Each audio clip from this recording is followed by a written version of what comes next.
se a tecnologia pode nos resolver como crise, né? Pode.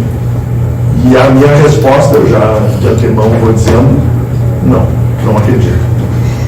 Mas eu quero explicar por quê. Porque é muito fácil dizer qualquer coisa, né? Eu quero tentar pensar com vocês, e obviamente com o direito amplo de discordar. Eu gosto muito, não tenho nenhum problema com isso. Até porque eu discordo muito, seria cinismo de minha parte se eu não gostasse que os outros discordassem, né? Então, em primeiro lugar, o que é a tecnologia?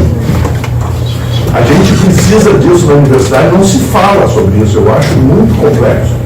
Vocês estão em pesquisa, todo mundo aqui é mais ou menos a maioria do pós-graduação, né? Se fala de ciência básica, né? Todo mundo já ouviu falar, né? E se fala de ciência aplicada, né? Do que não se fala? De ciência teórica. Isso é já para lançar uma reflexão pequena. E depois a gente confunde ciência com tecnologia. E eu vou tentar traçar, eu peço a minha limitação aqui, devido ao tempo, né? Não que, mas, de qualquer forma, eu vou tentar traçar uma coisa que é muito importante que a gente precisa compreender. Os europeus, em alguns lugares, a França é um deles, eles têm uma tradição interessante. Eu sou arquiteto, por isso eu falo com tranquilidade de uma área que eu pertenço. E sou biólogo, que é uma área que eu também pertenço. E a universidade reúne os cursos científicos. As escolas técnicas têm os cursos técnicos.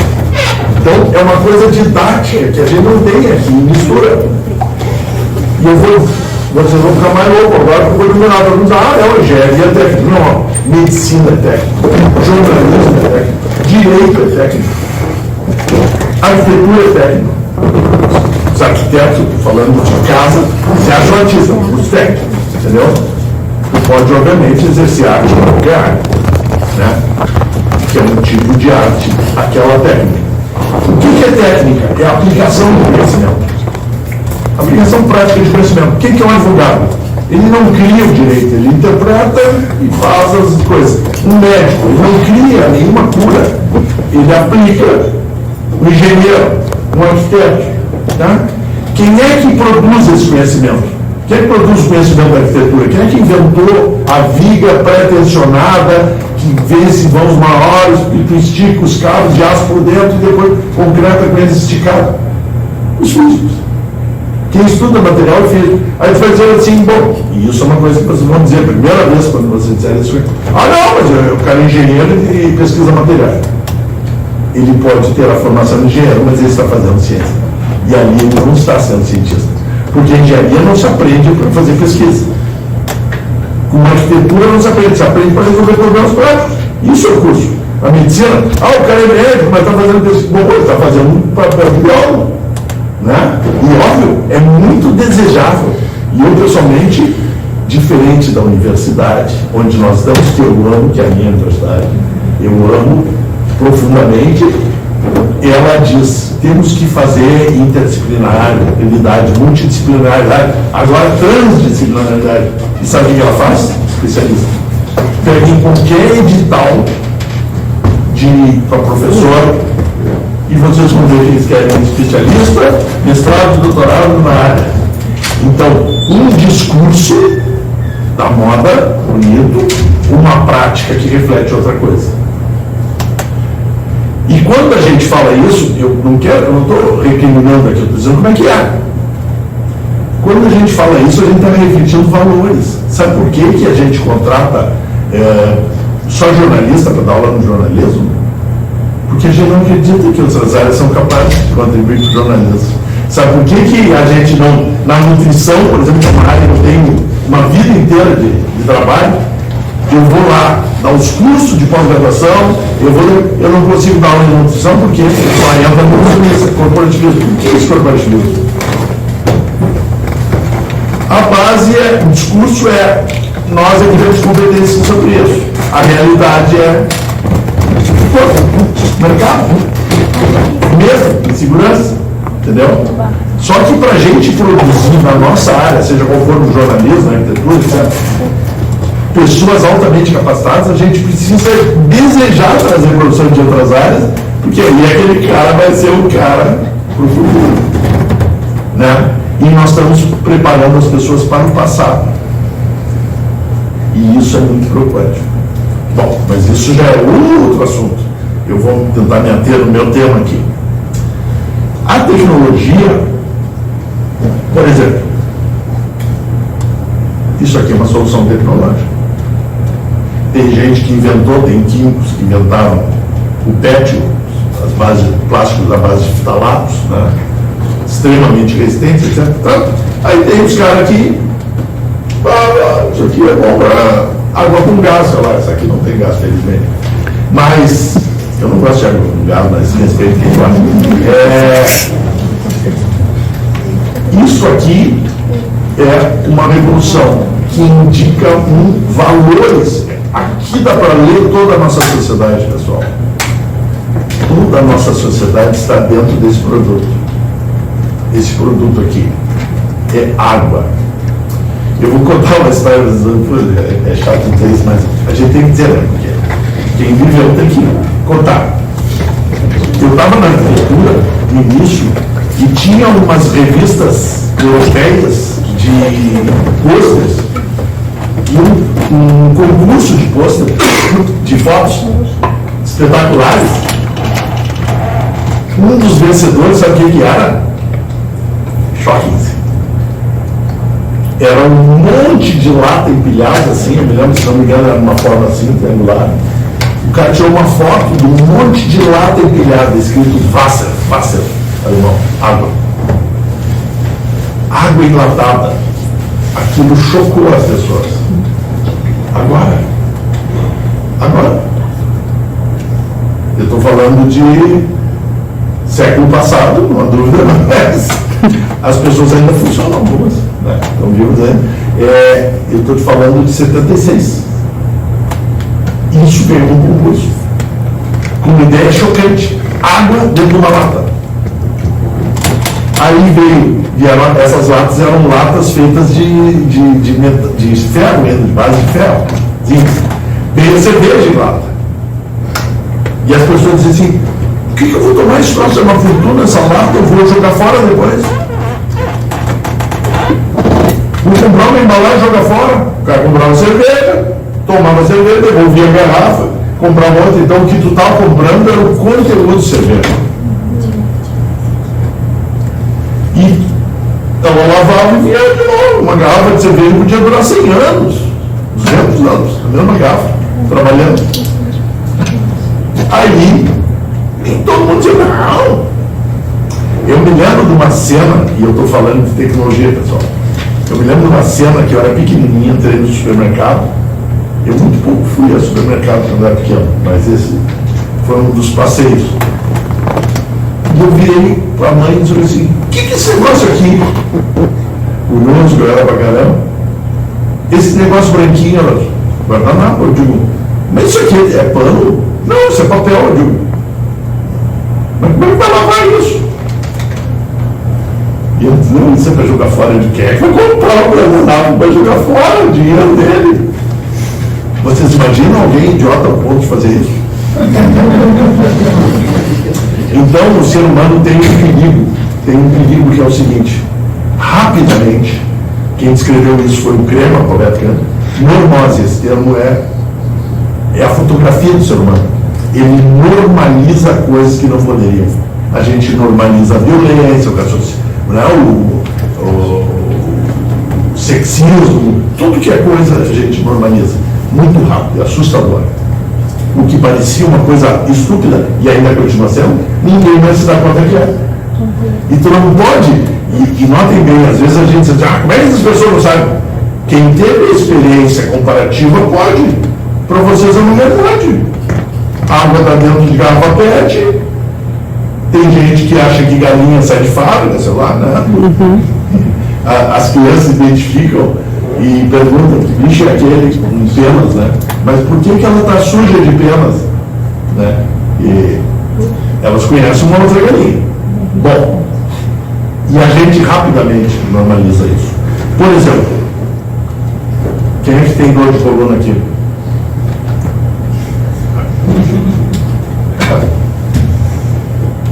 Entendeu? As pessoas, se eu perguntar quem é que toma analgésico, quem é que toma antidepressivo, vocês vão se assustar com os resultados.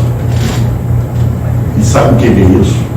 É um processo de normose que nos tira do centro. Isso é tecnologia. Então, eu estou dando volta, não quero matar ninguém de raiva. Eu quero dizer o seguinte: um sistema de valores cria uma sociedade. A nossa, no caso, eu estou me referindo à sociedade ocidental branca dominante, né, assim, para defini-la, né? Esta sociedade, pelo seu sistema de valores, dominou o mundo. De fato, né? Veio aqui, acabou, não sei quantas civilizações, hoje só restam 300 povos, muito destruídos, né? Na América Latina fizemos o mesmo, fizemos assim na Austrália, em todos os lugares. Porque ela tem uma característica, que é o forte dela, que é a agressividade. E outra característica é o desrespeito, a falta de alteridade dos outros. Né? Teve muita discussão se índio tinha alma, não tinha alma, negro, né? Então, isto é tecnologia, e isto é ciência. E ciência, pessoal, a gente diz assim, nós, na universidade, criamos conhecimento. O conhecimento também é criado fora da universidade.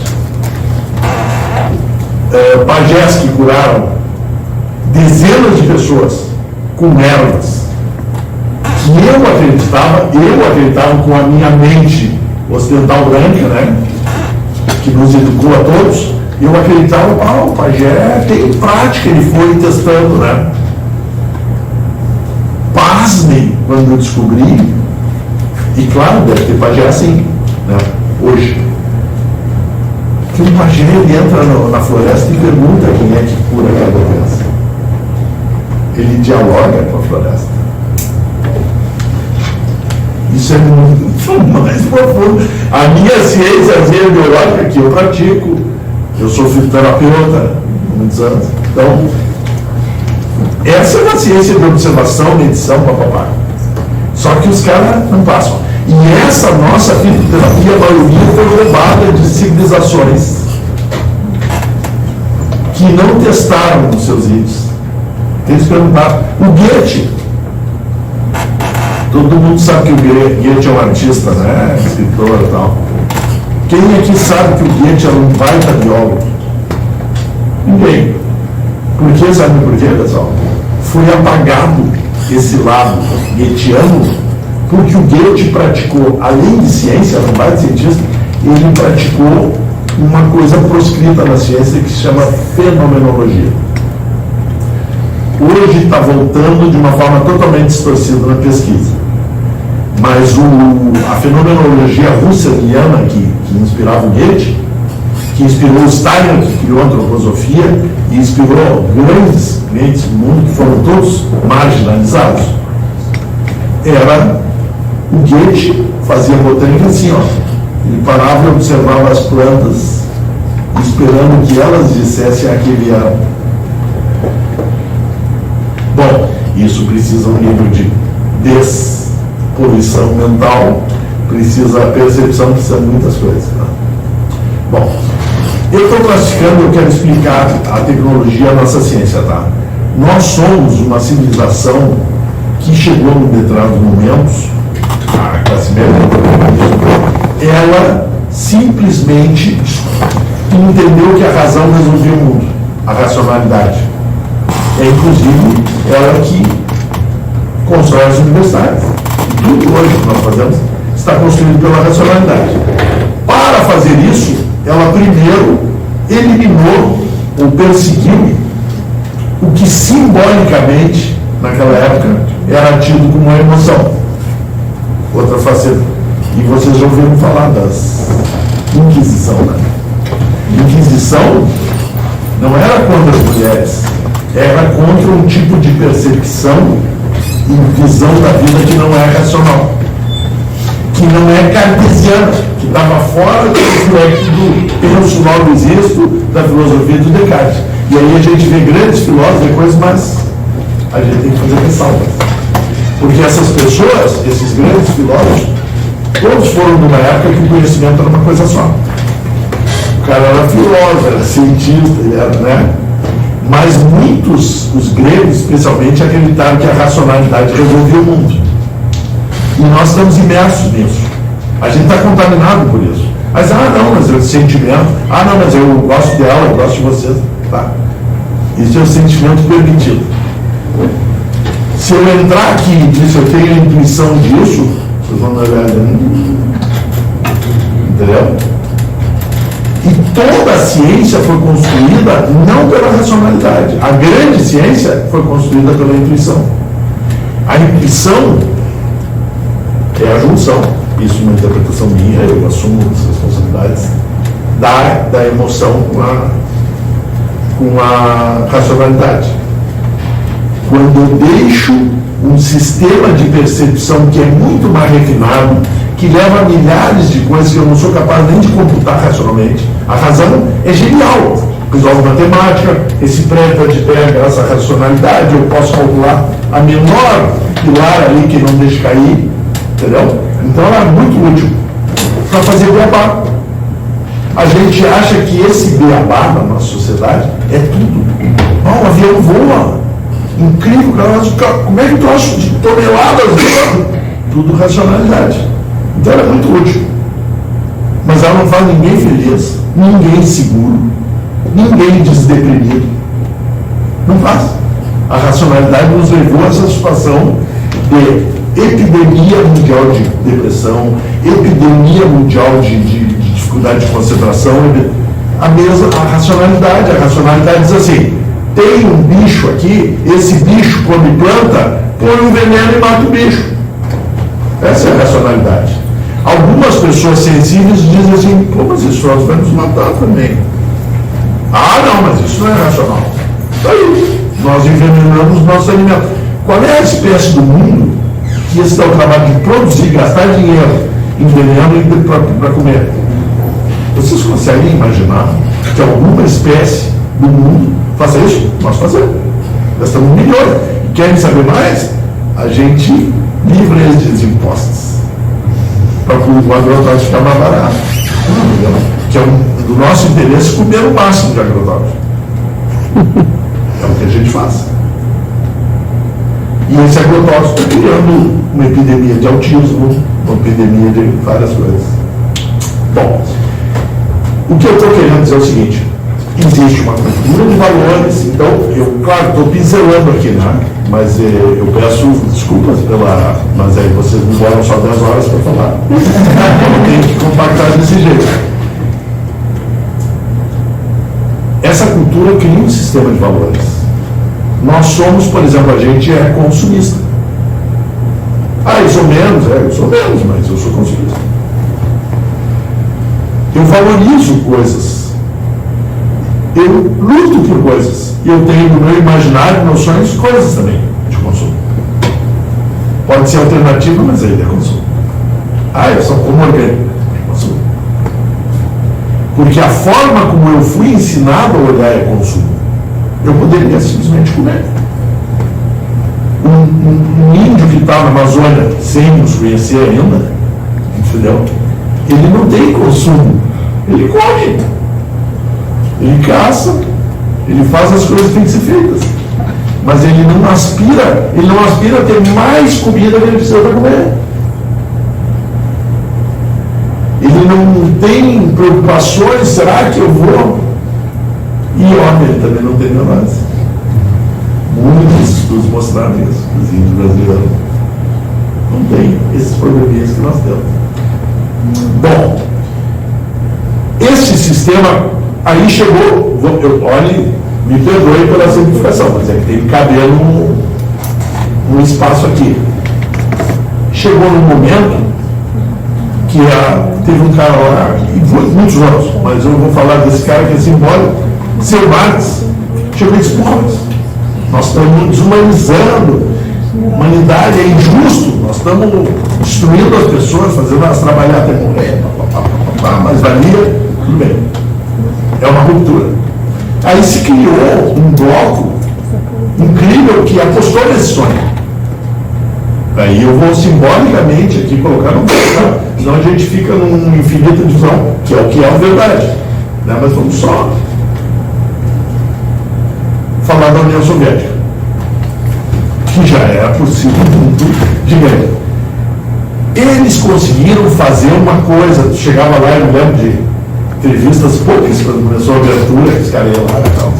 Ficate aí, sente seguro na rua, cara. Eles tinham um problema de alcoolismo, por causa do frio lá, o pessoal manda e continua tendo. Mas o cara disse assim, vem cá, e eu me lembro de um repórter entrevistando os caras em Moscou, e roubo. O cara disse, como assim roubo? Não, te bate a carteira, não. E as mulheres, vem cá, os caras não tinham contigo. Não. As pessoas tinham para viver. Tinham trabalho, entendeu? Tinham uma condição. E como é que caiu? Nós, é esse ponto que eu quero chegar, porque, por favor, vocês são da comunicação. Eu sou professor. Eu diria que são as áreas mais importantes para qualquer mudança. A maior é a educação, na minha opinião. Mas a comunicação é muito importante. Caiu porque nós não conseguimos educar pessoas diferentes. Eu me lembro de amigos, em outra fase de Cuba, eu me lembro de amigos que iam lá, que o pessoal se prostituía para ter uma calça limpa. Então tu faz justiça social e tu perde por detalhes que é não conseguir mudar a cabeça das pessoas. Mas mudar a cabeça não é lavagem cerebral, não é pressionada, inclusive isso eles fizeram alguns erros fortes nessa área. Mas não, eu estou falando de Cuba que não fez. Cuba eu acho um modelo incrível. Cuba é uma ilha, não pode dizer de merda, né? De fezes, que resiste vizinha, que dá para ir a nado, do maior império do planeta, com o maior armamento. Então Cuba sobrevive há mais de 60 anos a todo. Por que vocês acham que eles são os campeões mundiais de vacina? Os caras jogam guerra biológica direto em cima deles. Todo o tempo, 60 anos. Por isso que eles têm muito mérito, então, habilidade, porque eles, para sobreviver, e boicote comercial, que a África do Sul não resistiu a meses de boicote comercial e acabou a supremacia branca lá. Meses. Os caras estão 60 e tantos anos sendo boicotados das formas mais baixas possíveis e estão vivendo. Aí dizem, bom, mas olha, falta. Cara, uma ilhazinha de merda, tia. É difícil produzir alimento lá, é um problema de combustíveis, etc. E eles estão. Mas eles, as crianças delas aprendem música, aprendem educação do melhor nível. Eu me lembro uma vez, eu estava na Jamaica, num encontro de desenvolvimento, e no mesmo hotel parou a delegação cubana. E ela era gurizada jovem, eu também era mais jovem. E aí um dia no café da manhã eu não me aguentei, né? Eu entrei, começaram a conversar, um monte de guri, né? Eu digo, olha, tia, eu tenho uma proposta aqui de brasileiro. Vocês decidem aí como vocês quiserem. Sorteio e tal. O que vocês decidirem, eu aceito para casar. Eu falei isso porque eram pessoas tão bacanas, entendeu? Tão maravilhosamente equilibradas, alegres, entendeu? Eu digo, cara, vocês são a perfeição, entende? E isso aqui é a saúde. Então, e aí, deu mil discussões e coisas boas, né? Saiu esse papo. Mas essa percepção, tem dentro da nossa civilização, tem uma máquina que corrói, que é uma espécie de consumismo embutido, que ele se embasa na coisa mais verdadeira que existe do ser humano e talvez das mais importantes, que é o medo. Só que o medo, na nossa civilização, ele não foi controlado e combatido. Ele foi usado, e é usado diariamente. tudo que nós fazemos, para mim, né? De novo, aqui eu estou sendo pouco científico, mas é a base disso. E quem explora isso consegue te botar produto na mão, consegue, sabe? Porque tu acha que tu não é suficiente, então tu tem que ter uma roupinha, tem que ter uma coisinha, né? E no fundo isso vai entrando na vida da gente. Então o que eu estou querendo dizer é o seguinte: a tecnologia é a expressão prática de uma ciência, e a ciência é o que nós queremos ver da realidade. Exemplifico, para não ficar só no ar. A saúde, o que é? Um grande negócio. Essa é a nossa forma de ver. Eu aperto aqui e cura a dor. Não interessa. Quem vai cobrar para apertar? Não interessa. Isso é coisa, né? Científica, é bobagem. Dois, é bobagem. Chatos, né? No caso, fazendo outro. A nossa ciência se interessa, e aí como é que virou a nossa saúde, só para dar uma ideia? As coisas não podem ser resolvidas, porque não é negócio resolver. Negócio é adiar. Eu não quero um tratamento que acabe. Eu não posso te deixar muito mal, porque se muito mal tu vai me abandonar, não vai, né? Eu tenho que te dar uma impressão de melhora, ou impressão de prazer, ou impressão de prazer. E não posso te curar. Então nós criamos uma sociedade que depende disso. E ela é tão profundamente arraigada nos nossos valores que ela derrubou até o sonho socialista. Porque o sonho socialista, eu dei esse exemplo, podia dar muitos outros, né? O sonho socialista, ele pensou em justiça econômica. Ele não conseguiu entrar nos valores, na essência das inseguranças, fez uma educação legal, fez um monte de coisa, mas não conseguiu trabalhar. As pessoas continuaram operando no roupinha, não sei o quê. As coisas que não. E aí, bom, mas isso é do ser humano, não é? Várias civilizações não são assim. Várias. Mas os caras não. São primitivos. Isso é uma coisa que eu ouvi muito na vida. Sempre lembrem o seguinte: os índios, os aborígenes, neozelandeses, os povos indígenas, 300 povos indígenas brasileiros, com suas línguas, estão no planeta ao mesmo tempo que nós. Eles tomaram outras decisões. E eles têm ciência. Claro que não chamam ciência, porque ciência é o que nós fazemos, nós os dominantes, né? Eles têm tecnologia, que não chamam de tecnologia, mas arco e flecha é uma tecnologia extremamente precisa, reciclável, orgânica, e funciona tremendamente para caçar. Então, eles têm tecnologia, eles têm timbó, eles têm milhões de coisas tecnológicas. E baseado numa ciência. A ciência é tão engraçada, e aqui eu vou é só uma vírgula, porque eu não resisto a falar disso. A gente diz, o conhecimento indígena é um conhecimento empírico, que é um conhecimento prático. Né? Aí a gente diz, para ser científico tem que ter base empírica. Então a gente faz o que quer com as palavras, que o conhecimento empírico, que é o indígena, é exatamente a ciência. A diferença é que eles não usam, não conheceram o Descartes, entendeu? E todos os outros que eu vou cobrar em cima disso. Nada contra. Aqui eu preciso fazer uma cisão.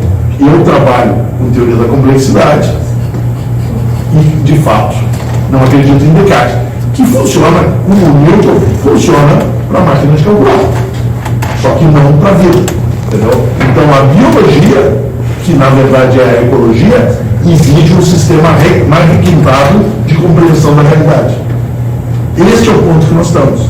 Nós estamos à beira de uma mudança de paradigma que está demorando demais.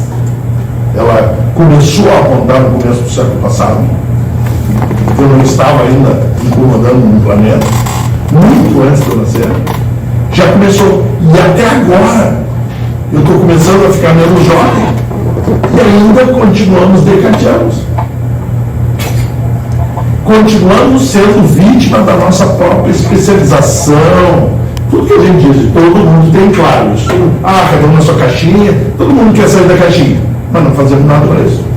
Então, a diferença entre uma meta e um desejo é que uma coisa tu planeja como sair e a outra é o desejo. Ninguém gosta disso, mas ninguém faz nada objetivo para isso. Isso também faz parte da nossa civilização. A descrença, o medo, nos deixa. Eu passo por uma luta, não, é legal, legal, mas eu não quero para mim, entendeu? Então, todo esse tipo de. A academia sabe fazer esse isolamento. Às vezes tu vai lá dar um show, mas depois esquece de ti, porque é muito complicado. Então, a gente tem que entender que tem milhões de barreiras para fazer essa mudança. Por isso, a tecnologia nunca vai resolver a crise climática, só para não responder essa pergunta. Por quê? Em primeiro lugar, a tecnologia está totalmente ligada à prática, e a prática da nossa sociedade é o lucro.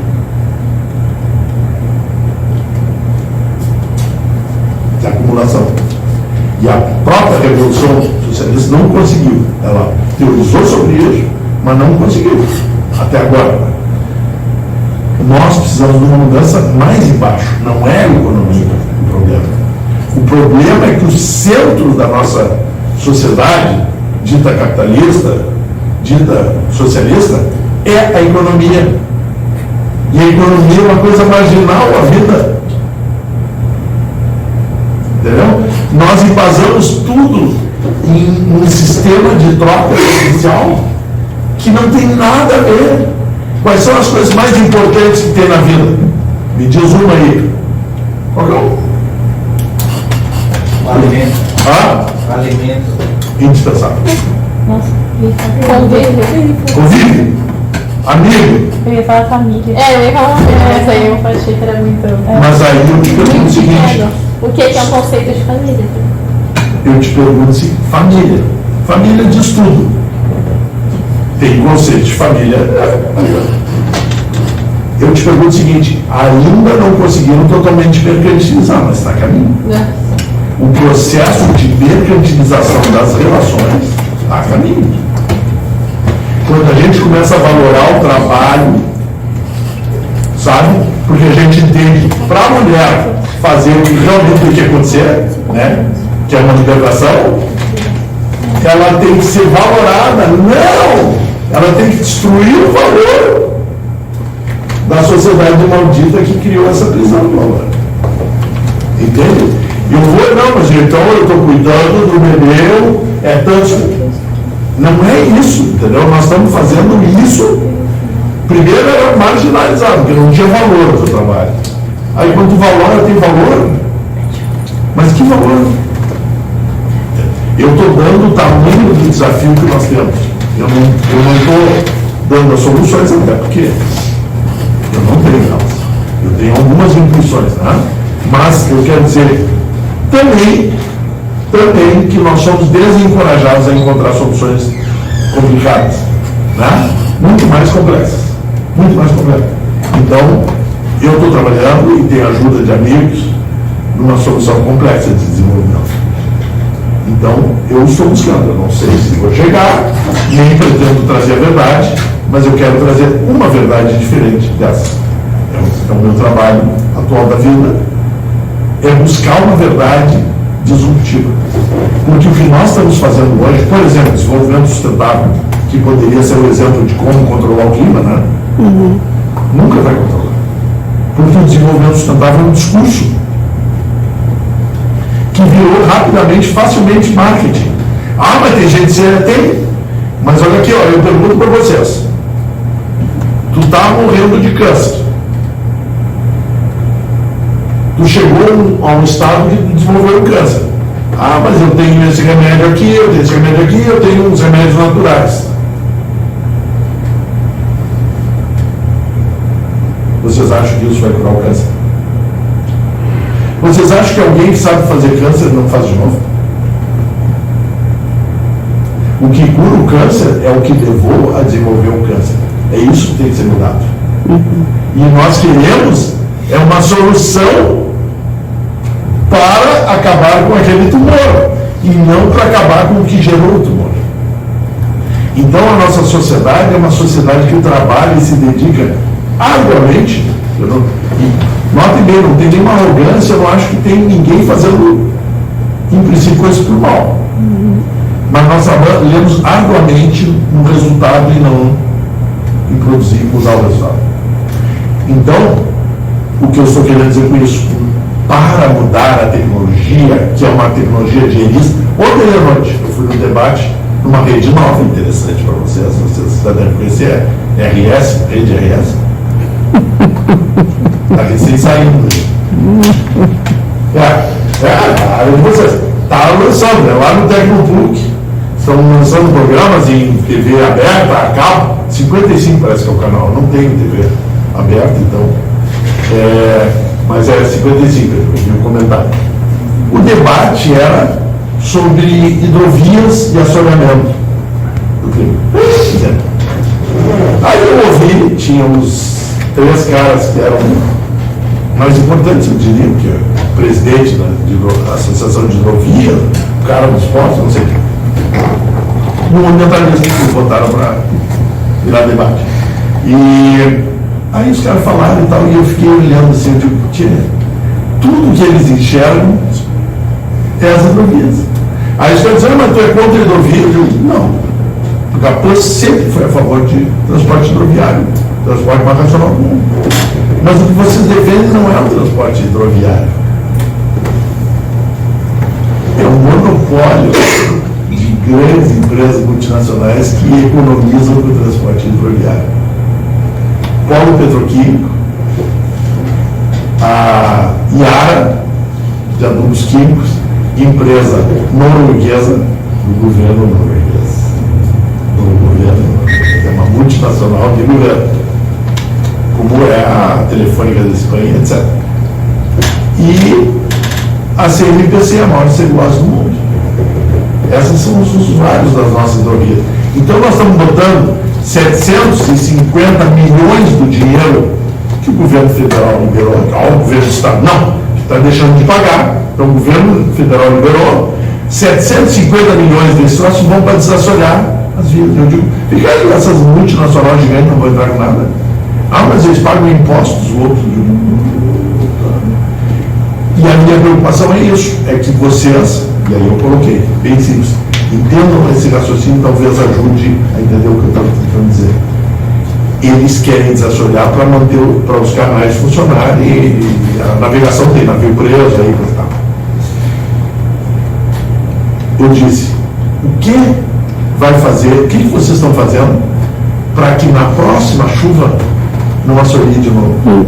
O assoreamento é resultado de uma mega erosão. A erosão veio do Planalto, especialmente das encostas, e com essa quantidade de água foi arrastada para dentro dos rios, tornou os rios mais rasos, e aí automaticamente aumentou a enchente, com menos água, o rio está raso, ele extravasa e atrapalha os navios. É um fato.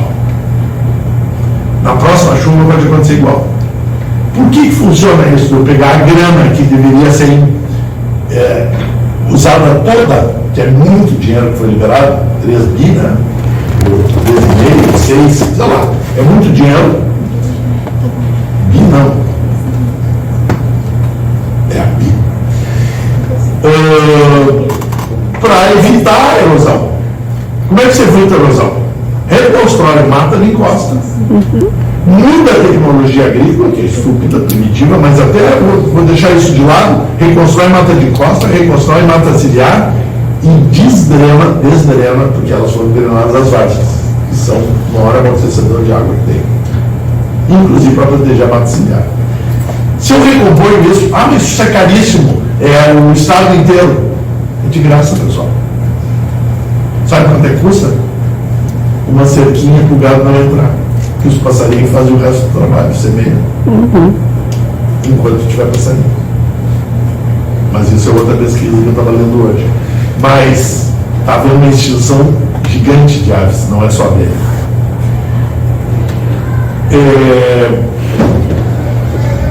A gente faz na nossa sociedade aquilo que dá dinheiro. E a coisa que mais existe, eu fui obrigado a citar, chama-se especulação de desastre. Lucrar com desastre. Os caras disseram mesmo, há 30 anos eles queriam dinheiro para desassorear, agora vão desassorear tudo, vamos formar os portos. Com dinheiro que vai fazer assorear na semana que vem a chuva. Que virá outra chuva. Alguém tem dúvida que nós estamos na crise climática? Não, né? Tivemos, desde 41 não tinha uma chuva igual, tivemos em setembro, em novembro e agora em maio. Ah, essa foi maior. Sem detalhe, todas elas causaram os mesmos problemas. Em setembro já arrancou. No sul, no Roca Salles, tudo foi arrancado em setembro. Uma enchente muito menor. Então, nós estamos trabalhando o sintoma. Qual é a vantagem de trabalhar o sintoma? Como eu ganho dinheiro com assoreamento, como eu ganho dinheiro com vela de desgraça, eu não quero evitar as desgraças, porque isso dá muito dinheiro. Então, um conselho para jornalistas: sigam o dinheiro e nunca acreditem em quem está ganhando por aqui. Eu não estou tirando a verdade, tem que ser ouvido, tem que ser pesado, mas sigam a grana e entendam o processo. Ontem tinha 3 caras muito bem pagos e um imbecil que faz trabalho voluntário que estou fazendo aqui hoje, que faz o início da HPA. A HPA é todo trabalho voluntário. Eu sei que a geração de vocês é muito importante, não tem tempo para fazer trabalho voluntário, mas essas pessoas atrasadas têm. Eu tinha já na faculdade, tive durante alguns anos e tenho agora. Então, esse trabalho voluntário é trabalho civil, de cidadão. É um trabalho de cidadania. E sem esse trabalho, nós viramos só dinheiro. E o dinheiro, aí tu vê, tem um que paga os caras. Eu sempre digo, né, a HPA é uma coisa única, porque há 53 anos de trabalho voluntário, pelo Brasil e pelo mundo, porque nós temos lutas internacionais. A luta da Amazônia, para vocês que precisam saber, quem lançou a luta da Amazônia no mundo foi a HPA. Fernando Noronha, o parque foi criado pela HPA. E não é porque não tinha outra ONG, na época que nós criamos era a única do Brasil. Tudo trabalho voluntário. Cidadão, porque a gente acredita nisso. Então a gente tem que dedicar um tempo da nossa vida a exercer a nossa cidadania, porque nós continuamos sendo muito poucas pessoas, e muito poucas pessoas têm um limite de exaustão. Ontem eu queria ir no aniversário de um amigo meu, não pude ir, porque eu estava fazendo trabalho voluntário das 6 às 9h30 e das 10 às 12, à meia-noite eu fiz trabalho voluntário nessa rede aí. Então nós temos que entender, pessoal, que nós precisamos tomar medidas muito fortes. E nós, eu como professor, e quem mais, obviamente, muito bem convidados para a área da educação, mas quem for comunicador, nós precisamos fazer alguma coisa muito profunda do nosso país. E não é para o mundo, o processo fascista que está acontecendo no mundial, etc. Só que o Brasil tem tudo para ser um país que vai mudar os outros. Porque nós não temos compromisso. Pensa bem, a gente diz, o poder das multinacionais é um absurdo. As multinacionais de veneno. Qual dessa é nossa? Quando a gente criar uma lei assim, proibido o uso de agrotóxicos, sabe o que nós vamos perder? Aí fala, mas emprego? Não. Vai se gerar muito mais emprego com a agricultura orgânica. Só que a diferença é que as pessoas vão ter vergonha dos empregos delas. Então, a nossa pobreza é uma dádiva. E a nossa riqueza é a natureza, que é outra dádiva. Se a gente conseguir gerar um pensamento disruptivo, não é melhor nem pior, apenas que mude os valores do desenvolvimento, nós podemos construir uma nação sobre outras bases e servir de exemplo para os outros, como os outros serviram para nos colonizar. É a mesma coisa. O que veio pode voltar. Só que para fazer isso, nós não podemos ficar todo o tempo fora do ar. Nós não podemos ficar tratando os sintomas da nossa saúde. Nós temos que ir na essência da saúde. Claro que tem horas que a gente tem que tomar um remédio, né? Mas eu recomendo assim, desconfiem de todo remédio que é para sempre. Tu está sendo manipulado. Sabe? Então, mas a gente tem que se acostumar porque vai ter outras enchentes. Não. Teve milhões de anos, se construiu aquela floresta, o próprio na pista da Araucária, todo o planalto que nós arrancamos, e nunca teve uma enchente assim. Porque essa floresta retinha a água da chuva. Teve chuvas assim, não teve destruição desse jeito. Entendeu? O que nós estamos vivendo hoje é uma coisa totalmente antrópica. E essa coisa antrópica é parte de uma coisa antrópica que é a mudança mundial. A mudança mundial é por milhões de destruições como a nossa. E como tem aquela frase do ambientalismo que muitos empresários e outras pessoas gostam de usar inadequadamente, que é o pensar globalmente, que é o princípio da complexidade, se tu for pensar, né, derivar sistêmico, né, pensar globalmente. Porque tu podes ter a melhor solução ambiental para aqui, e essa solução ir contra a questão ambiental, se tu estiver desconectado do pensar globalmente. Muita solução bem intencionada é uma merda. Por exemplo, se a gente criar uma infraestrutura, vou dar um exemplo, a gente criar uma superestrutura de catação, pagando bem, o que nós vamos estar fazendo? Nós vamos estar institucionalizando a estupidez do descartável. Porque essa estrutura de catação vai precisar de lixo descartável constantemente, zero quilômetro, para reciclar.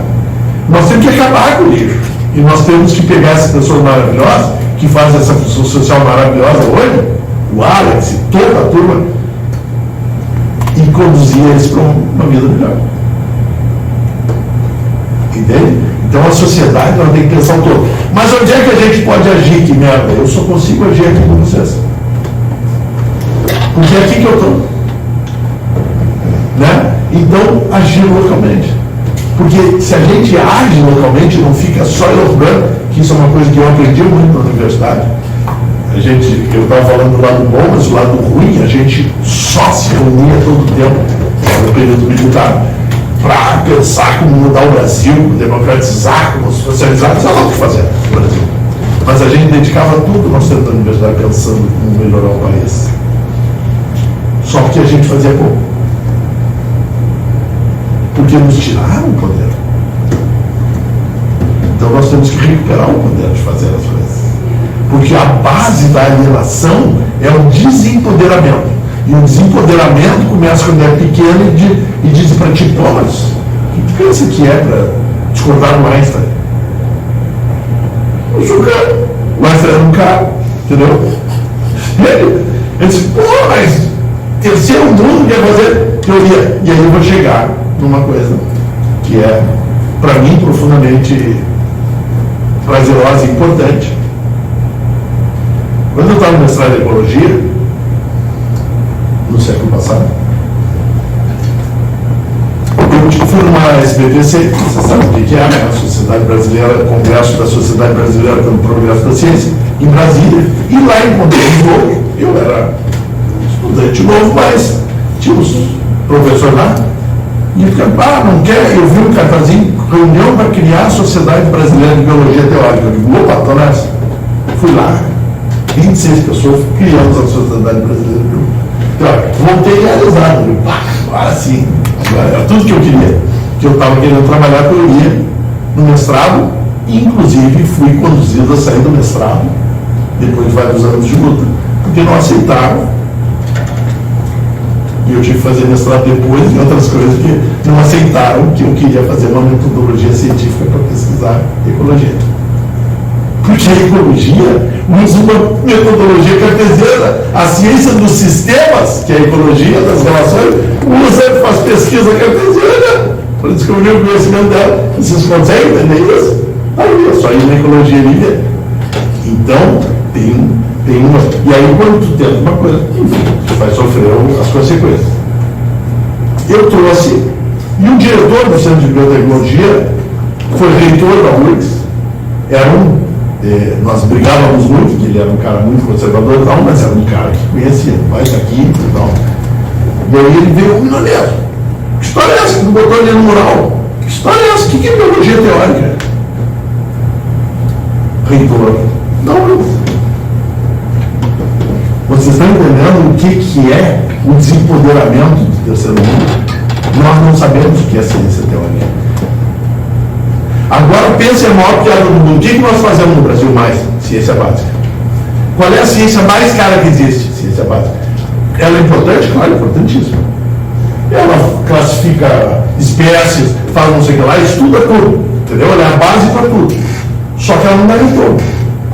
E é muito cara, porque tem que estudar tudo. Né? Só estudar a flora brasileira já daria para pôr todo o PIB brasileiro para fazer isso. Qual é a ciência que é mais desenvolvida? A ciência aplicada. É a que faz tecnologia. Entrei na agronomia e depois vocês vão ver. É um curso técnico, né? Superior. E os caras só aplicam. Qual é a ciência? E essa é mais barata um pouco, porque tu já tem os números, os métodos, e vai ter retorno. E, hoje em dia, inclusive, o retorno é patentear e fazer. E a ciência teórica? Bom, a ciência teórica é que manda todas essas. Nós não sabemos nem o que ela é.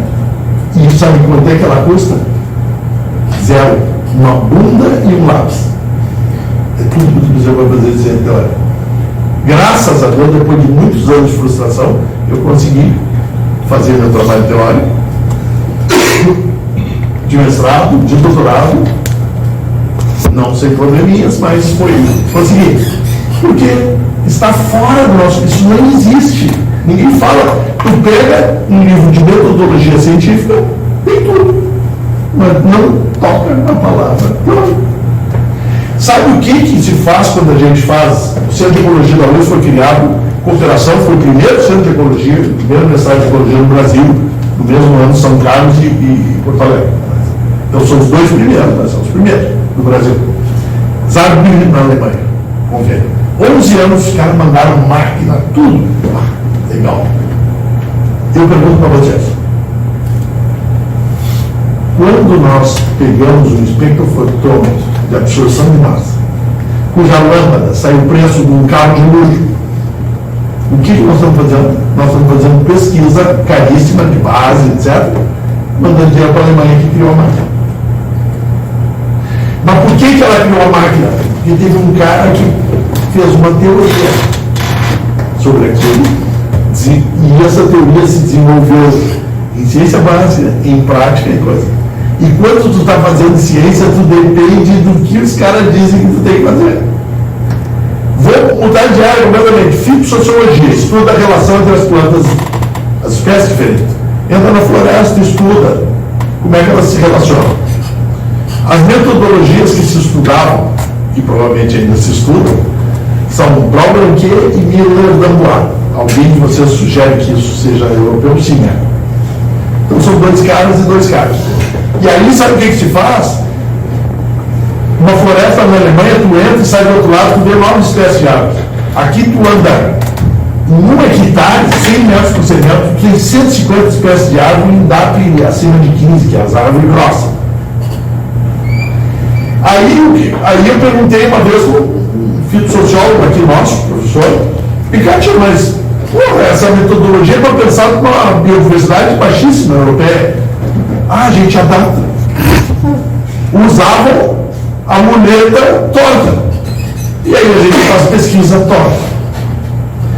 E por que esse cara genial e outros que nós temos não fizeram a metodologia Silva e Souza? Entendeu? Para ensinar o mundo. Porque quem serve a biodiversidade brasileira serve para qualquer lugar pobrezinho que tem em Europa. Porque reduzir ele não é fácil, difícil ele vai. Mas ele não faz. E a gente trabalha com. Vocês entendem o nível de dependência? Só que isso não é gratuito, isso é negócio, é isso que a gente tem que entender. Entendeu? Teve um cara que foi perseguido aqui, chamava. Agora está me faltando o nome. Um alemão. Sonhador da universidade, lá que veio para cá, eles mandavam professor. E ele, ó, pasmem, olha a subversão. O cara pesquisava bioindicação. O que ele pesquisava? Epífitas. Epífitas são as plantas que nascem em cima das árvores, né? Orquídea, aquelas do mato, cipózinho, sei lá o quê. Ele pesquisava epífitas e ele descobriu que, por exemplo, para cada qualidade de ar, as epífitas expressavam isso.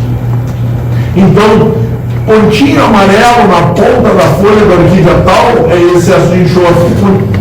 Entendeu? Porque as epífitas, como elas vivem do ar, basicamente, elas expressam, é a alimentação delas, elas expressam muito aqui. O cara foi esculhambado pelo coordenador do pós, um alemão que detonou ele, até que o cara sumiu daqui. Por quê? Eu faço uma pergunta. Alguém ousa responder? Cara, o negócio deles é de tecnologia, não é educar, entendeu? Não é formar os mestrandos, é vender máquinas milionárias. Aí vem um cara que ensina uma metodologia que nem o cientista tem poder. Nós ensinamos um cara analfabeto, viu? Diz, olha, se a tal planta está amarelinha aqui, tem excesso de enxofre. Isso é a verdadeira ciência. A ciência que muda a vida das pessoas.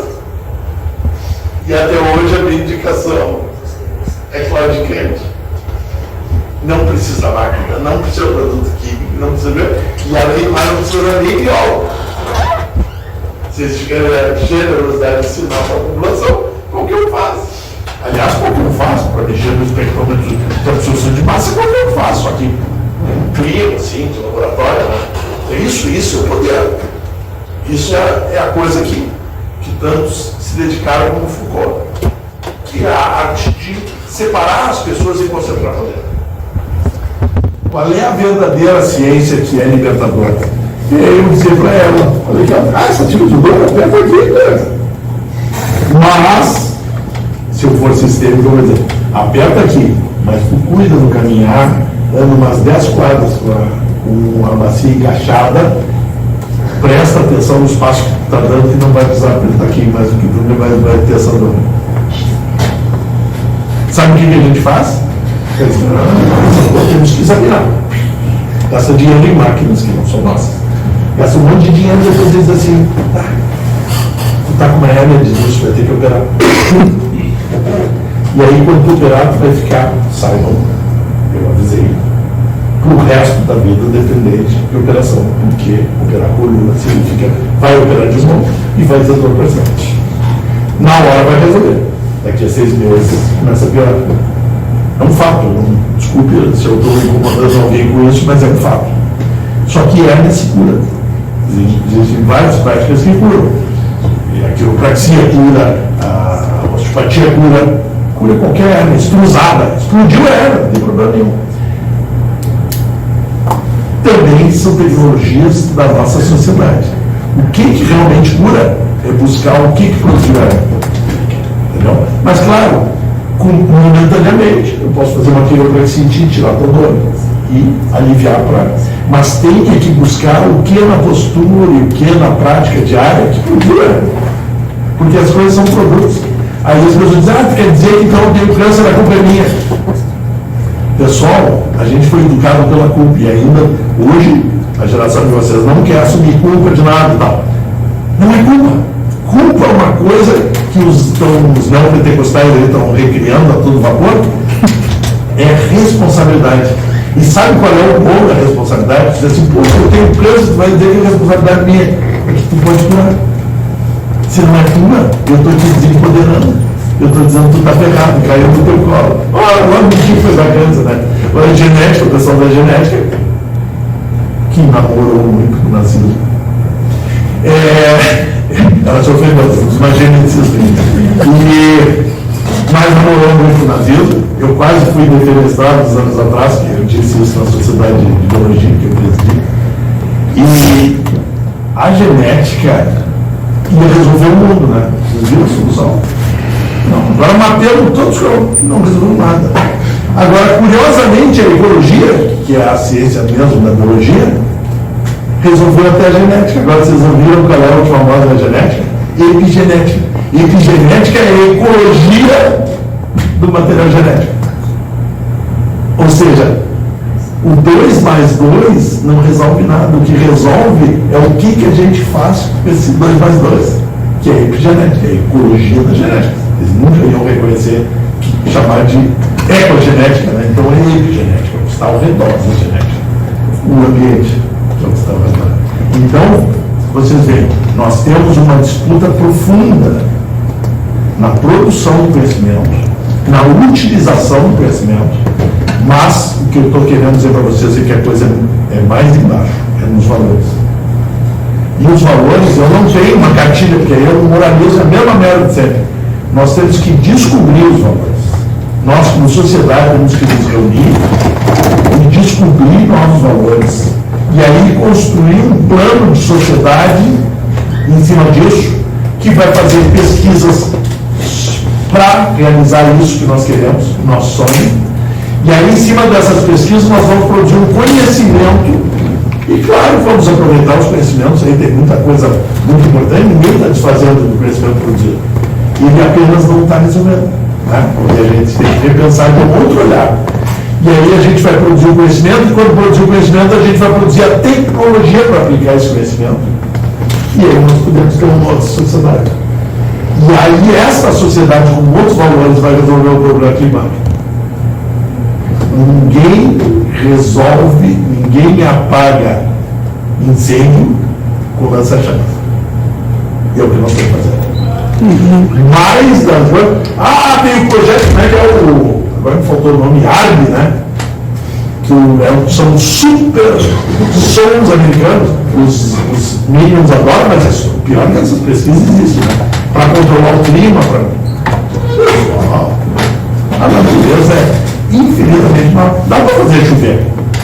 Dá para fazer chover, dá para fazer muito câncer para chover, porque tu vai trabalhar com sonda de vai matar todo mundo, mas tu consegue fazer uma chuva.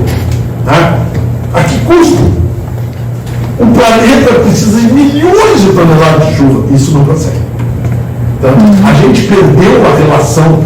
Eu disse no início da coisa, nós temos que desassorear os rios. Eu digo, juntem as dragas do planeta. Sou generoso, tá? Juntem as dragas. Isso, juntem. E desassoreiem os rios do Rio Grande do Sul. Não existe draga suficiente para desassorear. Nós temos o estado, depois da Amazônia, mais rico em água do Brasil. São quilômetros. Quando eles estão falando de desassorear, gastar milhões, é alguns metrinhos. O canal que está gastando no navio não tem nada a ver com drenar o estado. O prefeito acreditou que prefeito, depois de Papai Noel e criança de 2 anos de idade, idiota, são as pessoas normalmente mais capazes de acreditar em coisas absurdas.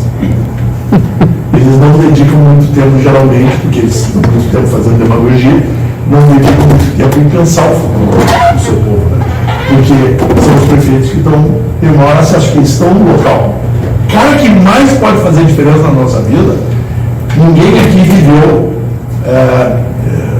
Porto Alegre ao chegar nos anos 2000, mas era outra cidade. Era outra cidade. Foram 16 anos, um governo popular, cheio de defeitos, mas era outra cidade. Tinha cultura nas vilas.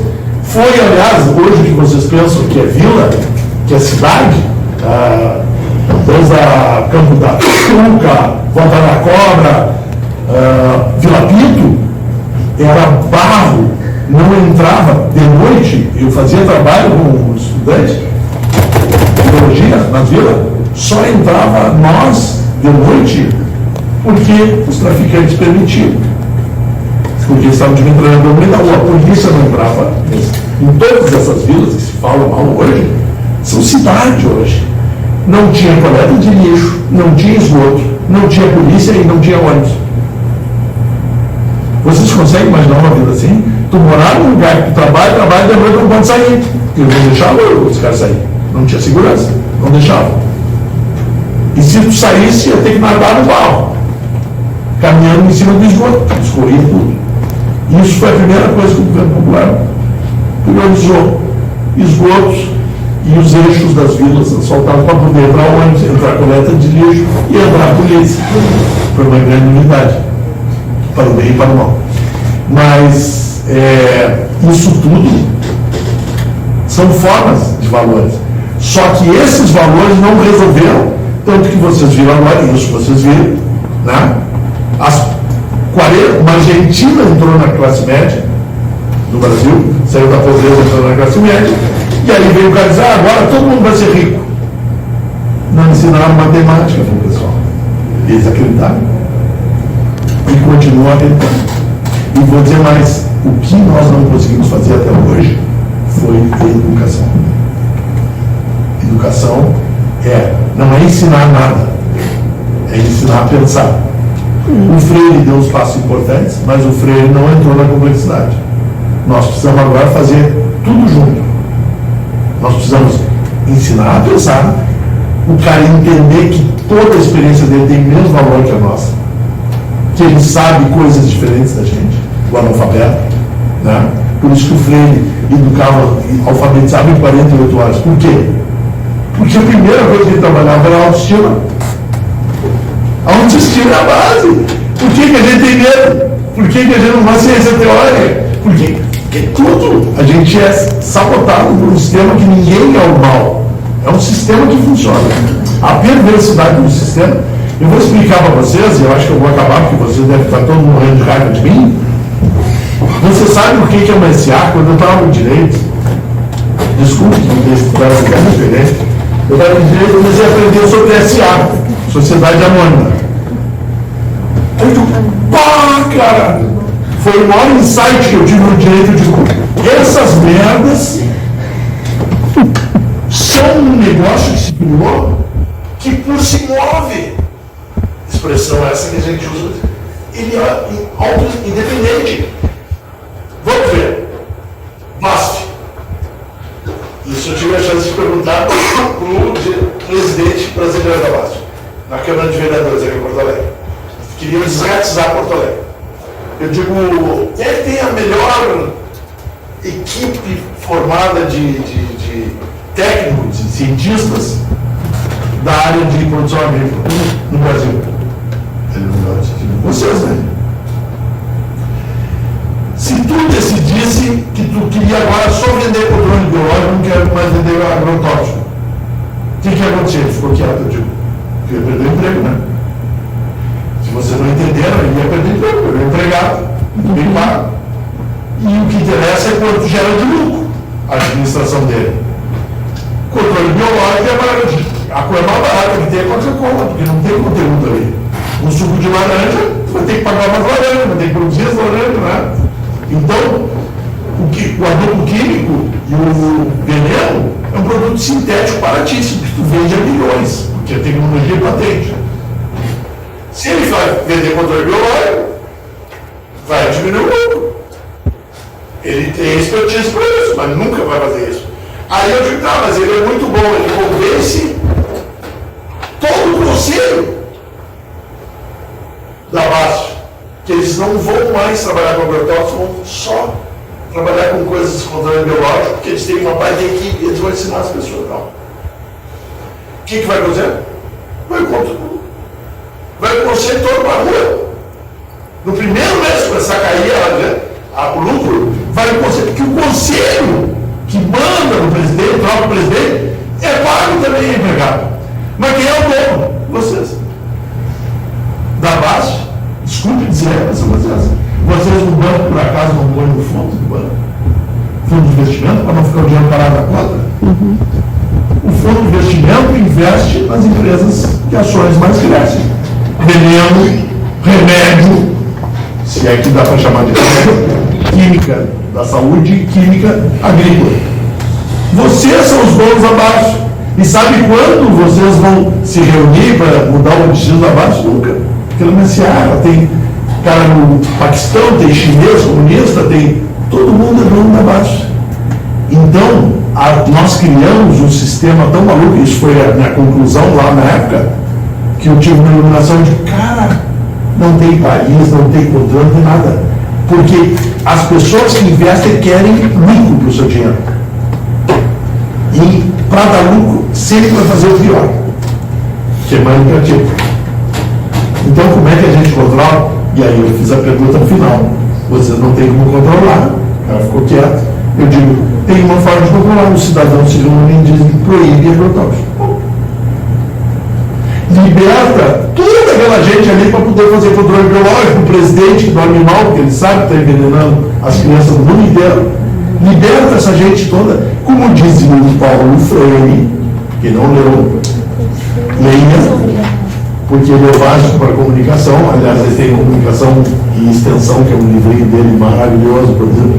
Mas ele diz assim: o único que pode libertar o opressor é o oprimido.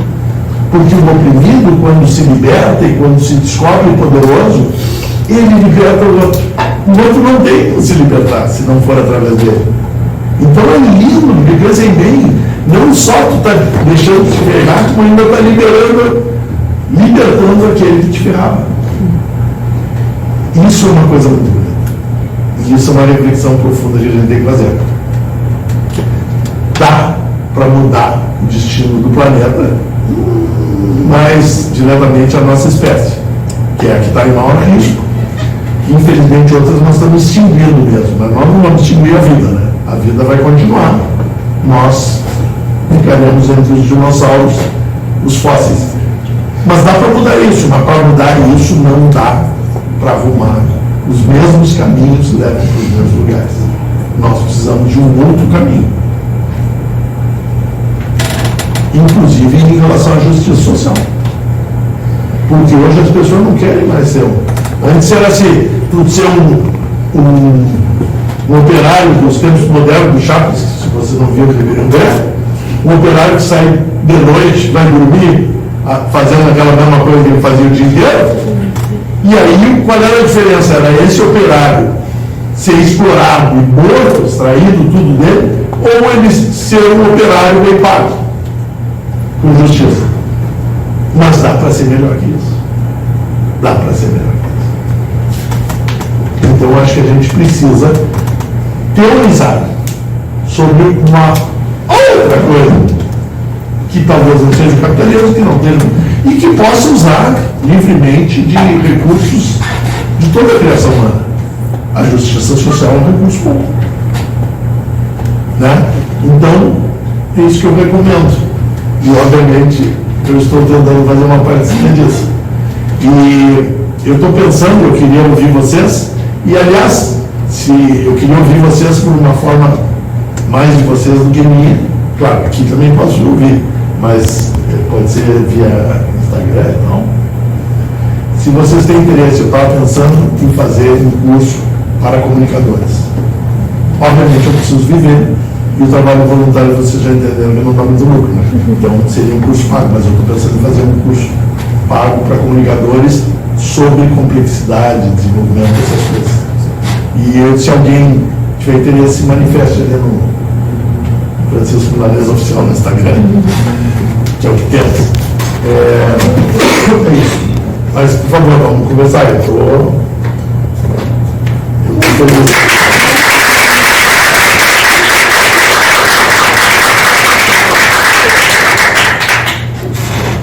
Esqueci um item, sem prejuízo do debate, esqueci um item essencial, porque eu fiquei tão encantado com essas coisas. Nessa biologia que eu falei, da racionalidade emocional, reincluir o emocional na nossa vida, né? Isso é o coração e o cérebro, simbolicamente, e que são de verdade, porque hoje está se descobrindo que o coração é uma glândula que está ligado às emoções. Então, tudo que se fala de bobagem na história tem fundamento. A nossa ciência demora alguns séculos, às vezes, para descobrir. E existe uma terceira coisa, que foi destruída depois do emocional da Idade Média. Depois que foi a transcendência. Que é a terceira etapa do humano. A racionalidade, a mais básica, muito importante. A emocionalidade, que funciona especialmente como espécie, pode nos levar à solidariedade, a coisa, mas a transcendência é o que nos une, é o que nos conecta, e que ela foi usada sempre pelas religiões, né? Mas eu estou falando de uma transcendência laica. Eu não tenho nada contra a religião. Rituais não são problemas se tu souber onde é que tu quer chegar. O problema é quando tu perde a essência das coisas. Né? Ritualística é uma coisa legal, a gente sai, todo jogo, tudo é ritual, né? Transcendência é a nossa capacidade de nos conectar com o vivo, com o não vivo do universo. Alguns até querem chamar de Deus, mas é o sistema todo. A transcendência é a conexão com o sistema. Quando a gente perde a conexão com o próximo, a emoção, a gente tem a sociopata, que é o que nós estamos virando. A gente, para virar sociopata, a gente tem que viver numa sociedade onde tu para na sinaleira e todo o dia e tu tem que negar, porque é tanta gente contigo, tu tem que te esfriar. E quando o cara perde conexão com a própria espécie, é um tipo de desconexão terrível. Mas nós já perdemos uma anterior, que é essencial para ter conexão com a outra espécie, que é ter conexão com a vida toda. É andar na rua e se encantar com aquilo ali.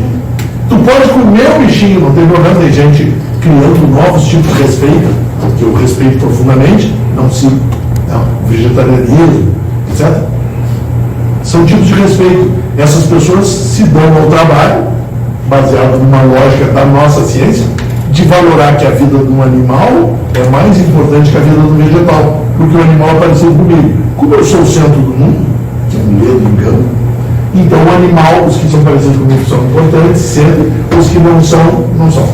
Só que as plantas, quando tu anda na floresta, arranca uma folhinha daqui, tem um outro reino que se chama funga, que comunica e a árvore lá da fonte tira comida. A árvore de outra espécie, na outra ponta da floresta, vai tirar a comida das folhas, porque ela vai ficar com medo de ser arrancada também. Então a gente acha que, né, o semelhante é o que vale, até a lógica da nossa civilização, e o que não é semelhante, negros, depois animais e outras coisas, plantas, não tem problema nenhum. Só que nós vivemos, então tem um grande desafio filosófico para vocês. Nós vivemos de vida. A coisa mais linda que tem é isso. Essa mulher com cara de inocente ali, ela ceifa milhões de vidas por dia. Ela não satisfeita de comer bebês, arroz e outras coisas. Ela ainda se alimenta das próprias milhões de bactérias do intestino que elas morrem e a gente absorve. Então, olha que coisa, isso é um jeito de ver, exterminadora do futuro.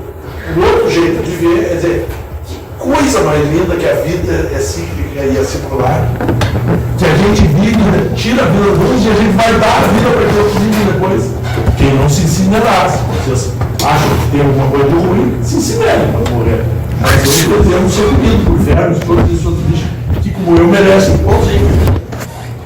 Entende? Eu posso não compreendê-los, mas eu posso respeitá-los. Isso é transcendência. Nem tudo precisa ser racionalmente explicado, porque é muito pequena a razão. A gente pode sentir e pode